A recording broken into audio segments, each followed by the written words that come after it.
Oh, por isso que eu falo que casamento hoje em dia é pra bobo, irmão. Por isso. Se você tiver um capeta de uma mulher dentro de casa, vem cá.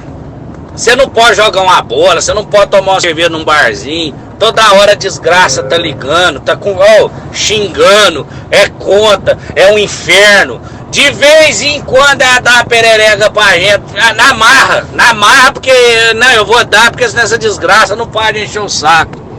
E uma cocotinha dessa aí, 22 aninhos, 150 conto, completa. Chupetinha, bucetinha, cozinha. A 150 reais, 22 aninhos, a coisa mais linda do mundo.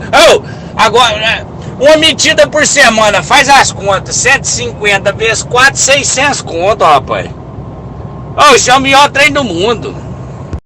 Aí o cara vai lá, casa com a gorda, umas 14 arroba, faz 2 filhos, paga aluguel, anda com carro velho, pneu careca, não tem dinheiro pra comer uma picanha, não tem dinheiro pra beber uma cerveja que presta.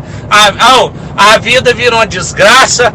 A mulher enchendo o saco, falação. Você chega em casa que é trem deitado no sofá, com o bico pra fora, o pé tudo rachado, o subaco cabeludo, o oi cheio de remela, te pedindo dinheiro pra pagar água, luz, desgraça. Aí você tá ali xingando, brigando com ela, sua sogra entra no portão, não, a meio da desgraça.